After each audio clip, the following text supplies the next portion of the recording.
आज हे आंदोलन नाही आहे, आमची हे गेट मीटिंग आहे. म्हणजे सुरुवात आहे. लोकांना म्हणजे कर्मचाऱ्यांमध्ये एक संतापाची लाट होती.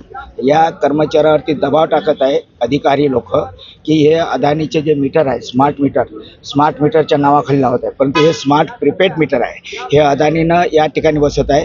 ज्या मीटरवरती तुम्हाला ते लोकांना माहिती नाही आहे आणि लोकांपर्यंत ते माहिती नाही. हे मीटर फॉल्टी मीटरच्या नावाखाली ते बसवत आहे. म्हणजे गेल्या 2-3 वर्षापासून यांना ॲव्हरेज बिल देत होतं.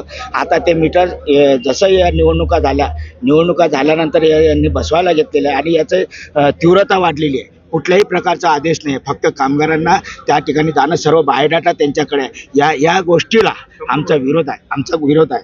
आणि या मीटरमुळं काय होणार आहे, हे प्रीपेड मीटर हे आता तुम्हाला जे आपलं नेहमी नॉर्मल बिल आहे त्या बिलाप्रमाणे देणार आहे. सडनली हे सर्व मीटर बदली झाल्यानंतर ते स्मार्ट प्रीपेड मीटरमध्ये डिक्लेअर करणार आहे. आणि याचा रेट कसा असणार आहे, जसं तुम्ही जशी वीज वापरणार तसं तुमचे रेट वाढणार. परंतु तुम्ही जसं मोबाईलमध्ये चार्ज करता, त्या मोबाईलमध्ये चार्ज केल्यानंतर किती युनिटला किती दर आहे याची कुठेही त्याच्यामध्ये वाच्यता नाही. त्या मीटरची कॉस्ट आज 12,000 रुपये आहे. ते 12,000 रुपये कोण भरणार, कसे वसूल करणार? आज कंपनीच्या याच्यावरती करोडो रुपयाचं या ठिकाणी कर्ज आहे आणि ती वसुली आपसुकच या ठिकाणी ग्राहकाच्या बिलामधून वसूल करण्याची शक्यता आहे. आणि म्हणून आणि हे ग्राहक ही आज आपली एक गरज झालेली आहे. जसं अन्न वस्त्र निवारा तसं विजेशिवाय आपण राहू शकत नाही. हे आपण याच्यामध्ये तुम्ही बघितलं असेल, कोविडच्या काळामध्ये वीज असल्यामुळंच तुम्ही सर्व हॉटेल चालू शकले, तुमचे काम म्हणजे रुग्णालय चालू शकले. अशी महत्त्वाच्या ठिकाणी सार्वजनिक मुद्दा आहे. हे सरकारचं दायित्व आहे. सरकारला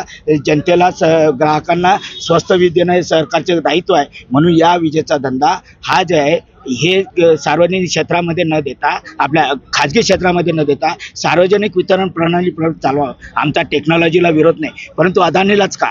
ज्या कास्टची किंमत त्यांच्या मतानं ठरवली 12,000 रुपये, हे सर्व 2-3 कंपन्या महाराष्ट्रामध्ये एकत्र येऊन अशा प्रकारे लूट करतात. पहिले पैसे आपले घेणार आहे. आज आपण ग्राहकांना वीज देतो, वीज दिल्यानंतर बिल पाठवतो आणि बिलाच्या पोटी आपण त्याला जर समजा या ठिकाणी फॉल्ट झाला तर किंवा एखादं मीटर जळालं तर पूर्वी जे 12,000 रुपयाचं जे मीटर आहे त्याची भरपाई कोण करणार आहे याची सुद्धा स्पष्टता नाही आहे. या सर्व जनतेला माहिती नाही आहे. हे माहिती करण्याकरता, याची स्पष्टता येण्याकरता आजचा आमचा विरोध आहे. एवढंच.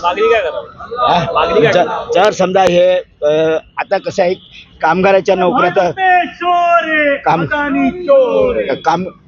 कामगार जर समजा कामगाराचेच नुसतं प्रश्न नाही आहे, कामगारांमुळे या ठिकाणी नोकऱ्या जाणार नाही, तर या ठिकाणी जनतेचा कृषी क्षेत्रात जो काही GDPचा ग्रोथ आहे, आज या देशाचा जो GDPचा ग्रोथ आहे हा विद्युतच्या प्रणालीवर ठरतो. म्हणजे याच्यामध्ये आमचं योगदान आहे. या देशामध्ये जी हरित क्रांती झालेली आहे, आज या 40,000 खेड्यामध्ये आम्ही सर्वप्रथम या देशामध्ये वीज पुरवली आहे. म्हणून या देशामध्ये अन्नधान्याचे दर सुद्धा स्थिर आहे. या सर्व बाबीवरती याचा परिणाम होणार आहे. तेव्हा सामान्य माणसाला जीवन जगणं कठीण आहे. तेव्हा आमचं दायित्व ठरते, कामगार संघटना म्हणून आमचं दायित्व ठरते.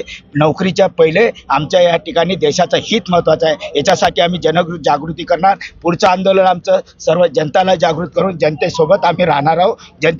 सोबत राहणार आहोत आणि येत्या काही दिवसातच आम्ही या सरकारच्या विरोधामध्ये भव्य दिव्य मोर्चा काढणार आहोत. एवढंच. ठळक घडामोडींसाठी देशोन्नती न्यूज चॅनलला सबस्क्राईब करा आणि बेल आयकॉन प्रेस करा. मुंबई, पुणे, नागपूर, मराठवाडा असो का विदर्भ, राजकीय, सामाजिक, शैक्षणिक क्षेत्र असो का क्रीडा, सर्वच घडामोडीचे विश्लेषण पाहायला विसरू नका. फक्त देशोन्नती न्यूजवर.